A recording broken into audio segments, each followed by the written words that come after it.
अभी रिसेंटली मैंने अपने एमबीए कॉलेज के एक प्रोफेसर के साथ कनेक्ट किया और उन्होंने मुझे बोला कि why don't you address some of the students of the batches और people who would sit for the placements next year. And I thought कि चलो ठीक है, उनसे भी बातें कर लेते हैं, समझ लेते हैं कि उनका थॉट प्रोसेस क्या है। बट जब मैंने उनसे बात करना स्टार्ट किया तो मुझे समझ में आया कि उनके दिमाग में बहुत सारे ऐसे क्वेश्चंस हैं, even if they are sitting in one of the prestigious college of India. तो सबसे इंपॉर्टेंट क्वेश्चन जो लोग पूछते हैं और जहां पे मेरे थॉट उनको क्लियरली कन्वे नहीं हो पाए वो ये थे, व्हाई एन एमबीए।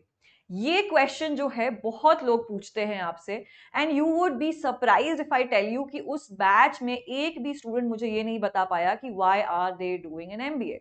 बहुत लोगों ने बोला कि मुझे अच्छी ग्रोथ चाहिए, अच्छे पैसे चाहिए, I come from an engineering background, तो मुझे लगा कि एमबीए करना इफेक्टिव होगा।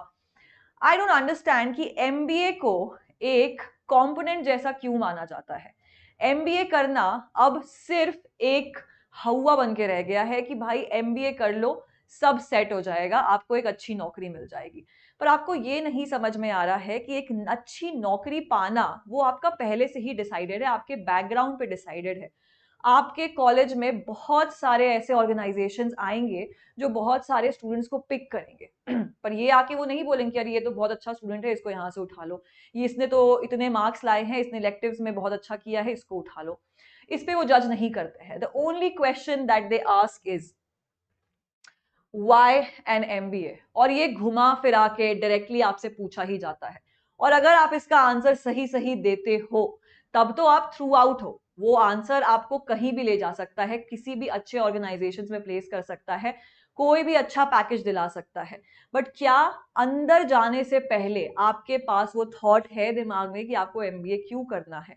इसको एक कंपनसेशन की तरह मत लीजिए, इसको लीजिए कि आपके पास क्या क्या अपॉर्चुनिटी है। एमबीए करना आपके लिए एक बहुत अच्छी अपॉर्चुनिटी खोल सकता है, सिर्फ एक ऑर्गेनाइजेशन में जाने के लिए या एंट्री लेने के लिए नहीं, बट आगे भी। अब वो सारे अपॉर्चुनिटीज क्या हो सकते हैं उसके बारे में डिटेल में बात करेंगे, पर इस वीडियो के एंड तक बने रहिएगा क्योंकि ऐसी बहुत सारी चीजें हैं जो मैं डिस्कस करूंगी जिससे आपके बहुत सारे क्वेश्चंस भी आंसर हो जाएंगे। तो सबसे पहले ये जानना जरूरी है कि एमबीए करना या नहीं करना ये आपके ऊपर बैठता है, और इस बारे में डिसाइड करना भी आपकी ही जिम्मेदारी है। और एमबीए करने से पहले आपको ये जरूर सोचना पड़ेगा कि आपको किस कॉलेज में जाना है। किस कॉलेज में जाके आपको ये नहीं सोचना है कि भाई अब तो हम कॉलेज में आ गए हैं, अब यहां से तो प्लेसमेंट हो ही जाएगी। बिल्कुल नहीं। प्लेसमेंट होगी नहीं होगी, अच्छा ऑर्गेनाइजेशन मिलेगा नहीं मिलेगा, ये जैसे कि मैंने कहा कि आपके पूरे एकेडमिक्स पे डिपेंड करता है, आपने कैसा परफॉर्म किया है, आपका हार्डवर्क क्या है, इन सब चीजों पे बहुत डिपेंड करता है। और सबसे ज्यादा डिपेंड करता है आपके बैचमेट्स नेटवर्क पे। जितने भी कनेक्शंस आप उस दौरान बनाओगे, जब आप एक अच्छे एमबीए कॉलेज, एक प्रेस्टिजियस एमबीए कॉलेज में घुस जाते हो, तो वहां पे कि जितने भी बैचमेट्स और नेटवर्क्स बनाओगे, आज वो किसी ना किसी पोजीशन पे सीएक्सओज हैं, किसी ना किसी पोजीशन पे सीईओज हैं, अच्छे अच्छे पॉलिटिकल पार्टीज में हेड है, पावरफुल सीट पे बैठे हैं। So you understand that, you know, after 2 or 3 years when you check out from this MBA college, you're going to tap on them and they're going to tap on you if you are, you know, on a very big position. So अपना जो batchmate network है वो वहां से आपकी opportunity create करता है। ठीक है, एमबीए करना, कैसे आपने पढ़ाई की है, क्या किया है, ये सब कुछ कैट के स्कोर पे डिपेंड तो करता ही है, लेकिन इस पे भी डिपेंड करता है कि आपको कौन कौन से कॉलेजेस मिलेंगे। अब लोगों से पूछो कि आपको कौन से कॉलेज में पढ़ना है तो वो बोलेंगे IIM ABC में हो जाएगा मेरा, 99 परसेंटाइल तो अब कुछ भी नहीं है। आप आज के जमाने में देखिए तो 99.99 परसेंटाइल से नीचे तो बात ही नहीं की जा रही है। तो अगर इतना परसेंटेज लाने के लिए आपको बहुत अपग्रेड करना पड़े अपनी पर्सनालिटी, तो उसमें कोई शॉकिंग बात नहीं है, वो तो बिल्कुल करना पड़ेगा। And then after that if you get into a good college, this is what your base should be, the batchmate networks. उसके बाद आती है आपकी एलुमनाई नेटवर्क। एलुमनाई जितनी स्ट्रांग होगी, जितना कनेक्शंस आप बनाओगे अपने एलुमनाई से, आज आप बैठ के देखिए कि किसी भी अच्छे ऑर्गेनाइजेशन में IIM के ही लोग बैठे हैं टॉप नॉच लेवल पे, और वो भी यही चाहते हैं कि जब हम जाएं रिक्रूटमेंट के लिए तो हम IIM से ही बच्चे उठाएं, क्योंकि उनके लिए ये ज्यादा आसान है उनको ग्रूम करना, क्योंकि उनकी टैलेंट लेवल जो है वो मैच कर रही है, परफॉर्मेंस लेवल मैच कर रही है, उनको थोड़ा और पॉलिश करके वो उस पोजीशन में बिठा सकते हैं जहां वो नॉर्मल इंसान, अगर आप इस कॉलेज में नहीं जाते, for that matter IIM Ahmedabad, Bangalore या कैलकाटा, तो शायद आपको जानते भी नहीं और आप कहीं भी एग्जिस्ट नहीं करते। पर क्योंकि आप IIM के एक पार्ट हो, आपके पास एक अपॉर्चुनिटी है कि आप इन लोगों को दिख सकते हो, विजिबल हो, इनको विजिबल हो इंडस्ट्री को, तो ऑब्वियसली ये एलुमनाई आपको पिक करेंगे, ना कि उन लोगों को जो डिफरेंट प्राइवेट कॉलेजेस में बैठे हुए हैं। ठीक है, दूसरी सबसे इंपॉर्टेंट बात है कि क्वालिटी करिकुलम क्या है। अब क्वालिटी करिकुलम तभी अच्छा हो सकता है जब आप एक प्रेस्टिजियस कॉलेज में जाओ इंडिया के। ठीक है, एंड आपको पता है कि मैं किस कॉलेजेस की बात कर रही हूँ, चाहे वो FMS हो गया, SP जैन हो गई, XLRI हो गया फॉर दैट मैटर। ये सारे कॉलेजेस A ग्रेड के कॉलेजेस हैं and these are the colleges that you should target as an opportunity. मैं बार बार ये वर्ड इसीलिए बोल रही हूँ क्योंकि सिर्फ कॉलेज में चले जाना doesn't signifies or agrees upon the fact that you are going to be placed in a top-notch organization as well. So आपकी जो करिकुलम रहेगी वो क्वालिटी एनालाइज करना बहुत इंपॉर्टेंट है। आप किस डिपार्टमेंट में जाना चाहते हो। फॉर एग्जाम्पल, अगर एक सॉफ्टवेयर इंजीनियर बोले कि मुझे इन्वेस्टमेंट बैंकिंग में जाना है, तो जो रिक्रूटर होगा वो 2 पल के लिए यही जरूर सोचेगा कि क्या ये फिट हो सकता है कि नहीं। मतलब ऐसे आसार है कि ये फिट हो सकता है, बट उसके लिए सबसे आसान ये होगा कि वो एक CA को पिक करे, ना कि एक सॉफ्टवेयर इंजीनियर को पिक करे।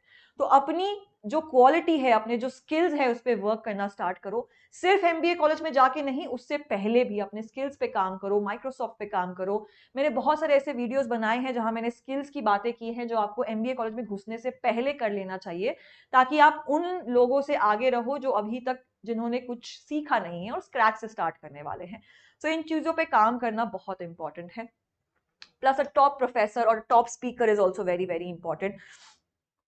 जब मैं अपने कॉलेज में थी MBA के, तो वहां पे बहुत सारे सेलिब्रिटीज आते थे, बहुत सारे पॉलिटिकल पार्टीज के लीडर्स आते थे स्पीच देने, सिर्फ वो 2-3 घंटा हमारे साथ स्पेंड करने के लिए। उनकी स्पीचेस सुन के आप बहुत मोटिवेट हो जाते हो। तो ऐसे कॉलेजेस चुनो जहाँ पे ये स्पीकर्स आके अपनी लाइफ एक्सपीरियंस बताते हैं, अपना स्ट्रगल्स बताते हैं, कैसे वो उस लेवल पे पहुंचे हैं वो बताते हैं। वो आपको एक बहुत क्वालिटी थॉट देगी टू अंडरस्टैंड कि आपकी जर्नी कैसी होने वाली है, और आपका जो जर्नी है, जो आपकी डेस्टिनेशन है, उससे ज्यादा ब्यूटीफुल होनी चाहिए, उससे ज्यादा अचीवमेंट से भरी होनी चाहिए, ना कि आपकी जो माइलस्टोन है। माइलस्टोन तो आप वैसे भी कवर कर लोगे, आप धीरे धीरे वो कवर करते जा रहे हो, लेकिन जो जर्नी है उसको फ्रूटफुल बनाओ। ऐसे लोगों के साथ रहो, ऐसे लोगों के बीच में रहो जो आपको पॉजिटिव थॉट्स देते हैं, जो टेबल पे बैठ के सिर्फ ग्रोथ की बात करते हैं, ना कि इधर उधर की बातें। ठीक है, एंड देन सबसे इंपॉर्टेंट है कि केस स्टडी के एक्सेस मिल जाते हैं आपको इन सब कॉलेजेस में जाके। अब केस स्टडीज क्या होती हैं? ऐसे डिफरेंट सिनेरियोस, पर्सपेक्टिव, जहां पे ऑर्गेनाइजेशंस डील करती हैं उन सारे इंसिडेंट्स के साथ जो वो फेस कर रही हैं रोज। तो ऐसे केस स्टडीज के बारे में अगर आप पहले से ऑर्गेनाइजेशनल लेवल पे पढ़ रहे होगे, सॉल्व कर रहे होगे, तो आपके लिए इंटरव्यू पास करना तो बहुत इंपॉर्टेंट है, लाइक केक वॉक हो जाएगा। And then when you get into an organization and you deal with such pressurized situation, you would know कि आपको क्या स्टेप उठाना है। आइडियली डायरेक्टली आपको शायद नहीं पता हो, या पता भी हो, बट डायरेक्टली अगर आपको नहीं भी पता हो कि आपको क्या स्टेप उठाना है, at least you know the crunch of it, at least you know the root cause कि क्या से क्या हो सकता है, so that you have an idea. मतलब आप ऐसे ब्लैंक नहीं जाओगे if you are coming from a very very good college and have access to these case studies. सबसे इंपॉर्टेंट है best exposure. So even if you are trying to give a CAT और अ GMAT, तो cat के लिए तो आप India में पढ़ रहे हो, GMAT के लिए भी आप इंडिया में आप अच्छे स्कोर्स ला सकते हो। सो अगर GMAT के थ्रू भी अप्लाई कर रहे हो, so there is one tip that if you score 740 plus marks, तो IIM भी एक्सेप्ट करते हैं GMAT के स्कोर। तो मैं तो सजेस्ट करूंगी कि दोनों एग्जामिनेशन दो। कैट एक ही बार आता है, GMAT आप दे सकते हो, बट दोनों एग्जाम्स दो ताकि आपकी जो अपॉर्चुनिटीज है वो और खुले एक्सपोजर के लिए अब्रॉड भी। अब ऐसे कुछ ऑर्गेनाइजेशंस में एक्सचेंज प्रोग्राम्स भी होते हैं, summer exchange, summer internship exchange programs, जहाँ पे इंडिया के कुछ बच्चे अब्रॉड जाते हैं, अब्रॉड के कुछ बच्चे इंडिया आते हैं to get the exposure, and that is what the top notch colleges gives you. Okay, be it FMS, be it SP Jain, be it XLRI, IIMs के ABC एंड कुछ अदर कॉलेजेस भी। तो इन पे जरूर रिसर्च करिए। What I am saying is through this video is that research is very very important, and grabbing your opportunity through these colleges is even more important. Okay, अब ऐसे कुछ कॉलेजेस हैं जिनके बहुत स्पेशलाइज्ड नॉर्म्स बन चुके हैं। मतलब अगर आप अहमदाबाद के बारे में बात करो तो वो स्पेशलाइज्ड हो चुका है इन्वेस्टमेंट एंड कंसल्टिंग में। तो ऐसी रिसर्च करो जिसमें आपको जाना है। मतलब with a I am saying that don't go with a blank thought, don't go with a blank mind कि आपको पता ही नहीं है कि आगे क्या करना। आपको सिर्फ ये प्रूव करना है लोगों को और अपने पेरेंट्स को कि भाई मुझे IIM क्रैक करना है और मैं वो करके दिखाऊंगा। बेशक करिए, बेशक करिए, लेकिन आपके पास आगे का प्लान भी होना चाहिए। MBA कॉलेज को don't keep as a placement cell और अ प्लेसमेंट ऑर्गेनाइजेशन जो आपको एक सिर्फ प्लेसमेंट दे देगी और आप 9 to 5 वो जॉब करके अपने घर पे आ जाओगे, एक मोनोटोनस लाइफ जियोगे। You are not counting up for this. इसके लिए अगर आपको करना है तो आप एक नॉर्मल ग्रेजुएशन करके भी वही सेम काम कर सकते हो, but you are pursuing in MBA, you have to make your opportunities work for your stars. Okay, अगर हम अहमदाबाद की बात करते हैं तो ऑब्वियसली इन्वेस्टमेंट्स में ज़्यादा ध्यान जाता है। अगर हम बैंगलोर की बात करते हैं तो वो थोड़ा टेक्नोलॉजी ड्रिवन है, तो अगर आप टेक्नोलॉजी में जाना है तो बैंगलोर को टारगेट करिए। IIM कैल की बात करते हैं तो वो फाइनेंस एंड इकोनॉमिक्स में ज़्यादा अपलिफ्टेड है। तो अगर आप फाइनेंस और इकोनॉमिक्स में जाना चाहते हो, आपका जो बैकग्राउंड है वो अलाउ करता है कि आप इकोनॉमिक्स ले सकते हो अपने आगे करियर में एंड उसको और एनहांस कर सकते हो, बेशक कैल चुनिए। And IIM Lucknow focuses more on marketing. FMS जो है वो कहलाता है कि वो बेस्ट ROI देता है and I also believe so choose your best colleges accordingly. SP Jain जो है वो वेल बैलेंस्ड है सब चीज़ों को लेके, सारे डिपार्टमेंट्स को लेके। तो SP जैन में अगर आपको जाना है तो आपको इंटेलेक्चुअली आपको चूज करना पड़ेगा, लॉजिकली डिफाइन करना पड़ेगा खुद की स्टेबिलिटी और खुद के मेंटेनेंस की आप कैसे कैसे वो 2 साल कंप्लीट करोगे and then which organisation you would choose और the organisation choose you on the other end. And ISB जिसके मैं बात करी थी वो एक high level top notch product management में बहुत बहुत अच्छा है। तो if you are choosing all these colleges, choose with a mindset कि you are not only going for the placements but the life after that. Okay, and if you want anything related to this video descriptively या किसी और college के बारे में आपको अच्छे से जानना है, please comment down. Okay, also you reach out to me on my Telegram channel that is linked up in the description box.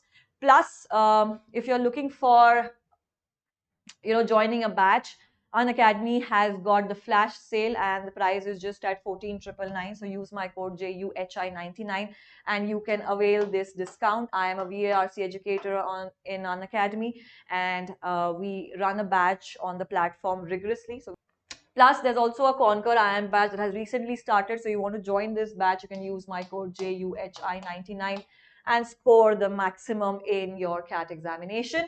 Plus there's also UCST is now the biggest and better than ever.